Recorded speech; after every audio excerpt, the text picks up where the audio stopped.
Alright, hey, this is Scott JARVIE, and usually I have a camera in my hand, but today we're going to talk about another thing. So my channel is all about life of a photographer, things that I do, the photo shoots that I go on.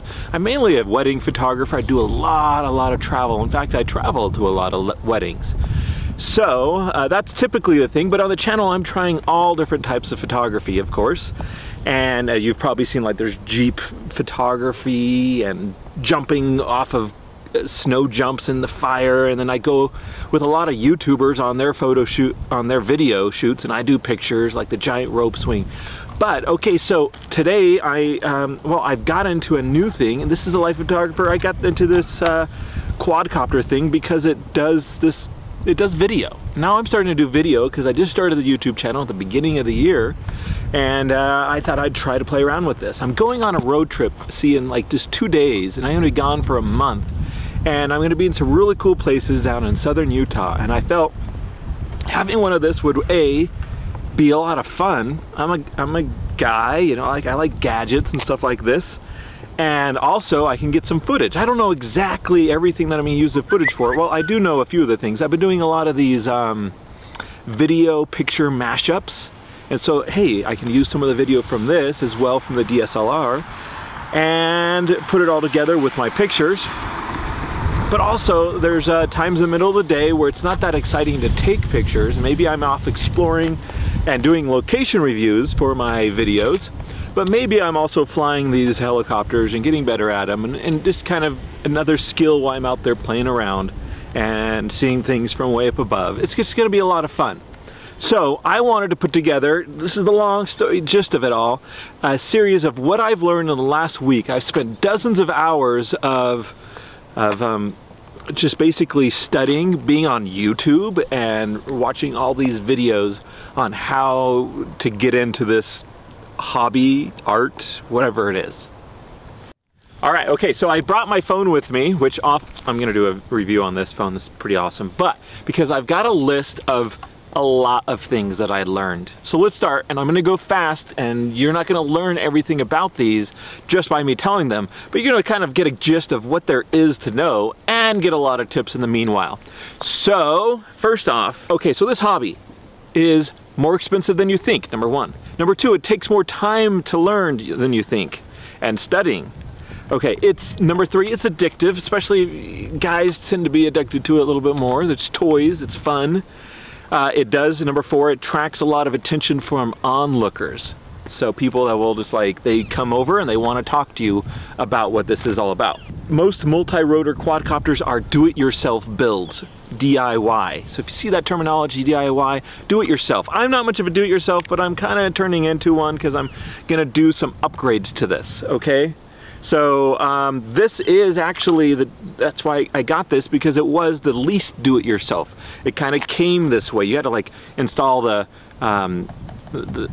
landing pad and put on the rotors, but it was super simple. Screwdriver, and that's pretty much it. So number 9 is that I learned that you should really start on a smaller one, a more crashable one. This is called the MQX, and this is one I was suggested by my friend Chris Newman, Cinechoppers on YouTube. Number 10, they're pretty tough, and they're made to make crashes. So you're gonna watch this? That's fine. You don't want to do that with the other big one. It's gonna be all right. It can take quite the impact, and you may just need to make sure the rotors are all spinning right, but it's good to learn on this one. And number 12, MQX costs a lot less. This is like $150. As opposed to like $700 for the other thing. Even the batteries for this are $10 as opposed to $40, so it's a lot less. And then you can practice. Number 14, you can easily fly the MQX inside, something you may not want to do with the DJI Phantom too much. Even if you're just considering the Phantom, number 15, or a bigger thing than the DJI Phantom, just try the MQX for now. Just buy it. Even if you don't end up getting the DJI Phantom, it'll be fun to have. It is a little expensive for something this small and insignificant, but they're meant to be small because they fly. Number 17, simulator I was told to buy, but I don't really use it that much. It's not that great. But buy the simulator if you want to and you want to get better, and if you're in an area you can't fly this too much. So number 19 is quadcopters. They have 4 rotors, quad, 4, and octocopters would have 8. And there's even other ones, hexacopters and others. They have different varying amounts of rotors. So all in all, they're called multi-rotors by a lot of people. They are also called UAVs, or unmanned aerial vehicles, or they're even called drones. But this is my suggestion, is that we call them, let's call them just multi-rotors or quadcopters and stuff like that. Make it more toy sounding instead of a menacing killer type machine like you hear in the news. 27, FPV is a term you'll hear a lot, and that means first person view, and I'll talk about that a little bit later. TX is usually referred to as the transmitter. I think I'm right on that one. And they rate the transmitting devices in hertz and stuff like that. And the lower the number usually means the farther the distance. How far can this go? I learned that some people have flown them even up to 1,000 meters. I'm gonna guess that they're rated for that distance, maybe 300, 400, 500 meters. They'll go pretty far. Usually you won't go that far because you can't see them that far away. So you have to do the first person view if you want to do that. Okay, 32, and I know maybe I didn't say some actual numbers here and there, but we're up to 32. GPS is on there, GPS, Global Positioning Satellite. Another term is ADI, and that's on the controller. There's switches on the controller.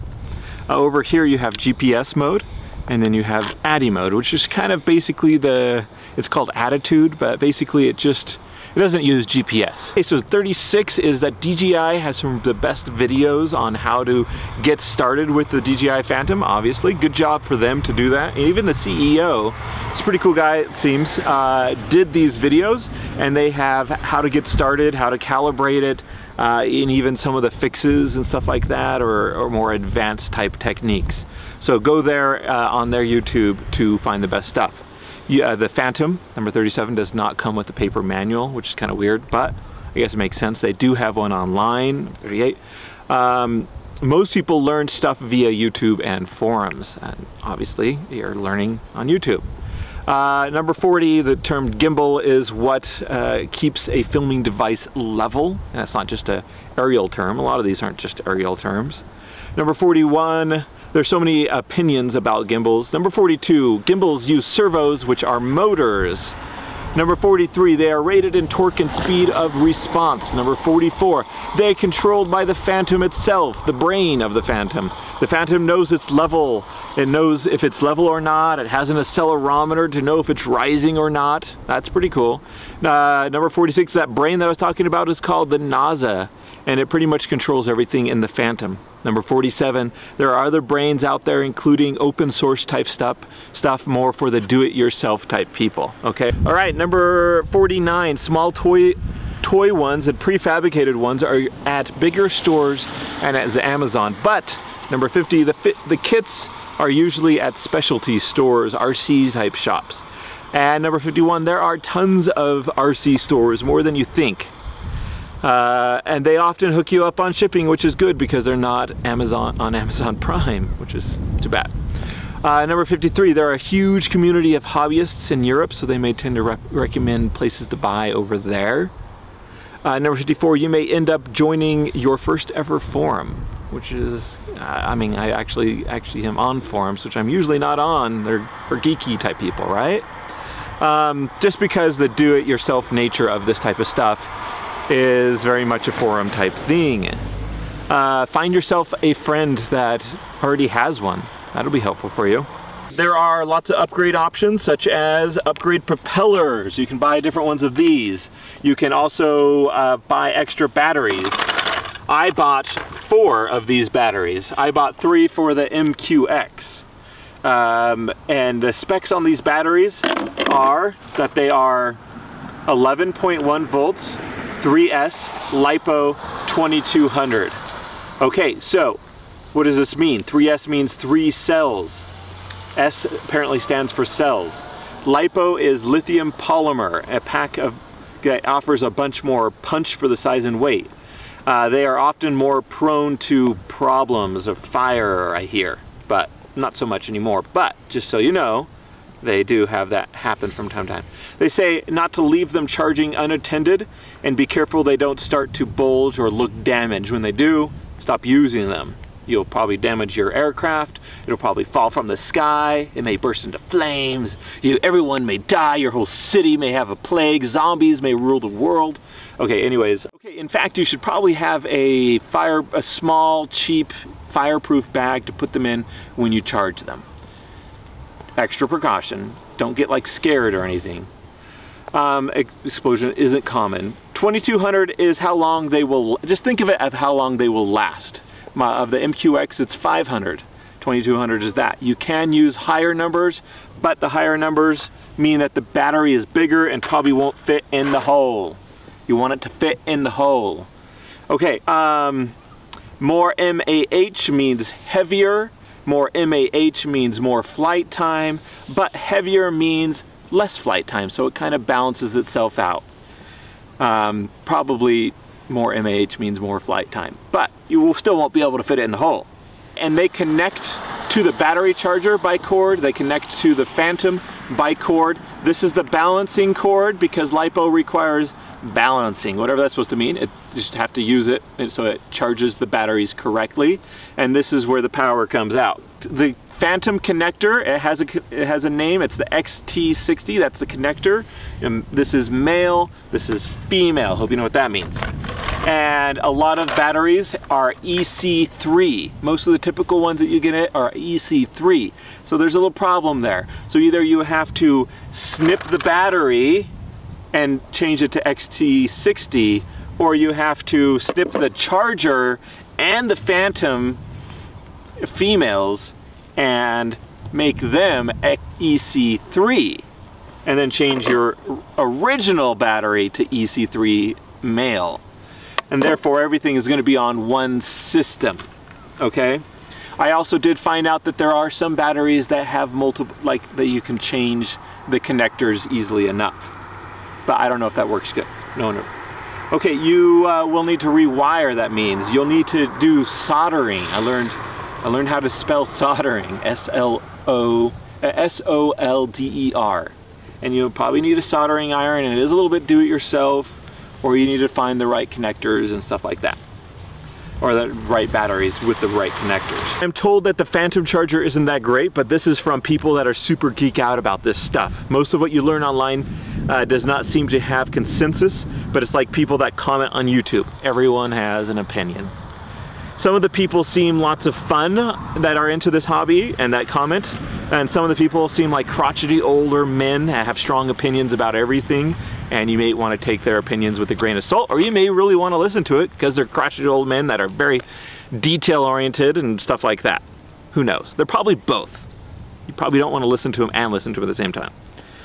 Okay, and however, there is a nice community. People seem to get along pretty well. There's not too much animosity. There's a very strong tend towards safety on there because they don't want their hobby regulated too much, so they want to stay out of the news, basically, especially with all this drone stuff, and then you know, the government killing people with drones and no responsibility for going off and bombing people in Pakistan, whatever, you know, that sort of stuff.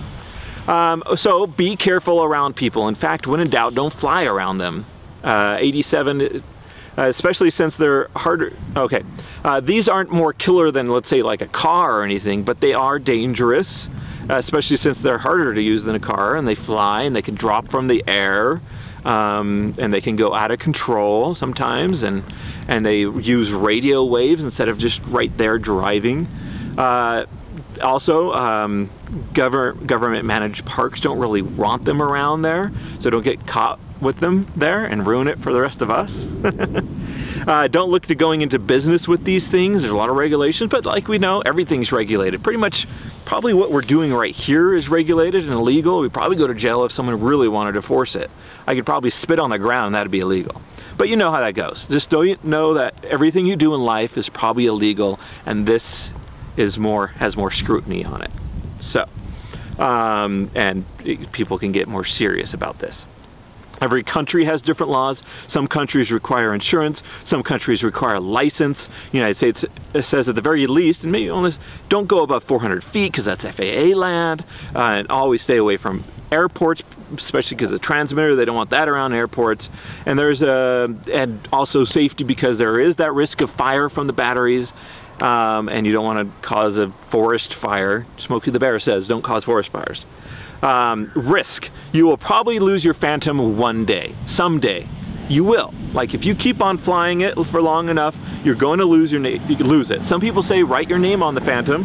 RTH was another terminology, and that means return to home. So this thing has a GPS, and if it loses transmission, it's made to come back to home and just land itself. Check out some YouTubes on that. That's pretty cool.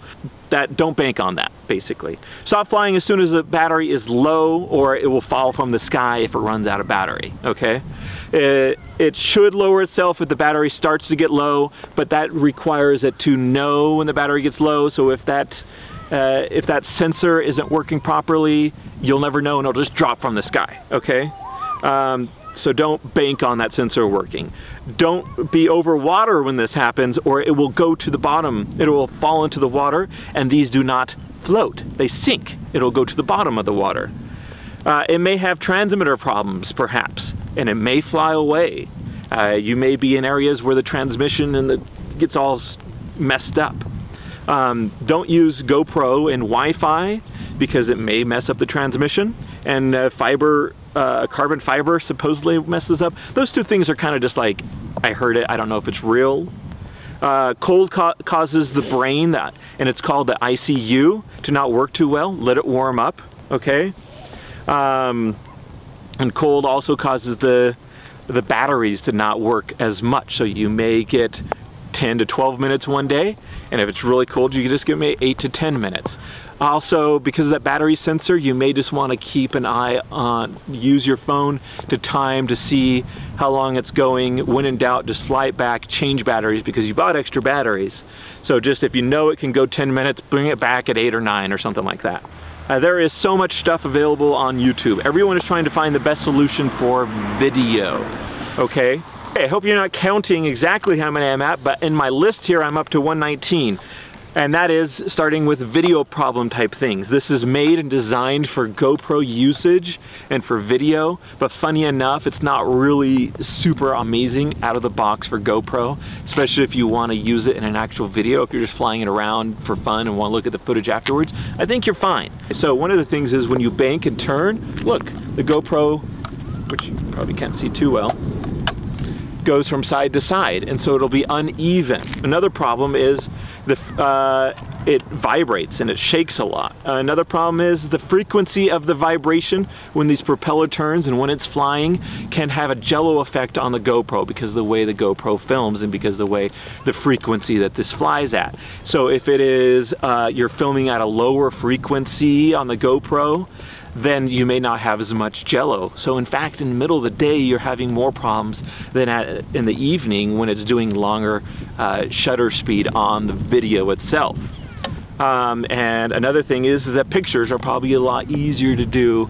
Time-lapse pictures on a GoPro are much easier to do than video. But back to video, there are suspension mounts for how to hold the GoPro so that it doesn't so it absorbs the vibration. There are things like this cheap stuff called moon gel that people put where it may vibrate and it absorbs that vibration. Like I said, you can use lower shutter speeds, meaning maybe even put a neutral density, like a dark piece. They have that for GoPros, or you can buy an adapter, and the neutral density will help to shoot at lower shutter speeds to avoid that jello. But even so, there are just so many things online of different solutions on how to get better video. And different props for more sturdy flying. The typical one to consider is the Graupner 8.5. 8 is the length, 5 is something else. You will have to drill it out because these ones are cheap and flexible, but they are made to automatically go on there, no problem. Screw it in, super easy. But the Gropters will need to have the hole a little bit bigger, so you need to use a drill or a reamer and ream it out, and use a little washer so that it sits on there correctly. 8mm wash is what I found out if you're using the Gropters. The 9 Gropters will work, but it gets really close here on how close they get to each other, and could cause some problems with flying because of the little wind vortexes and stuff like that. You really do need to balance your prop, and what that means is that typically out of the box these things are cheap and they come unbalanced, meaning one side is heavier than the other. So you buy a prop balancer for 20-30 bucks, and you can sand down one side, or even have a friend that put gaffer tape on one side to make the weight even to the other side. A couple things you should know about the GoPro, and that is that you should probably film at the highest frames per second, FPS, that you can. 60 is a great FPS to shoot at, and if you have the GoPro 3, you can do that in 1080p, which is the resolution, okay? And you can also shoot at higher resolutions with the GoPro 3, but the Jello is even more of a concern, especially on the 4K mode, which is only 15 frames a second, and that's just going to be tough. But 2.7K is a little bit better, and some people, if you got a really good vibration reduction and camera stabilization type system, then you're good to go. All right, and then there are gimbals to help make sure that when you're going side to side, and I don't have one, I'm looking into getting one. There's so many different options out there. Some of them seem cheap, but that also means a cheap price. And some of them are a little fancier, but it means a pretty high price, and I'm not exactly sure which one to get. But they make sure that the GoPro is always level, even when you bank to the side, go back and forth. The GoPro will stay level, and they use that using servos. I think I talked about that a little bit earlier. And there are popular ones that are carbon fiber. They can range from 150 to 400 US dollars. You have to open up the GoPro, or I mean the Phantom, to get in there to that brain system, to connect it in there, so that because it knows which is level, because it has that leveling thing, an altimeter and an accelerometer. It will communicate with the gimbal and the motors there to always try to keep it level. So that's handy. You'll need to open it up though for that and do some do-it-yourself type stuff. Now, FPV is first-person view, and that's a whole other ball game. That's a bunch of other things to buy. It's a little more expensive, but you can go further away because you won't be disorientated because it's so far away. You'll be there looking through goggles, or you can even use a monitor of some sort to look. And that's a little more, it's scary. Most people say it's very scary, especially the first few flights, because they're worried about crashing. It's that natural tendency. You can't really see anything. You just got goggles on and you're looking. But it is a little bit more prone to what we do like with video games. It's very much a video game kind of style, so maybe it is all right. But in video games, you're like, I crash and you're all right. You crash with this, you're not so all right. You need to replace a few things or replace the whole thing. But you can plug in a cord into the GoPro and have the GoPro be viewing what you're seeing, and it has a separate transmitter that transmits to your goggles, so it has a receiver transmitter, that type of thing. Fat Sharks are said to be the best system, and the goggles are like Dominator or something like that is what they're called, something weird.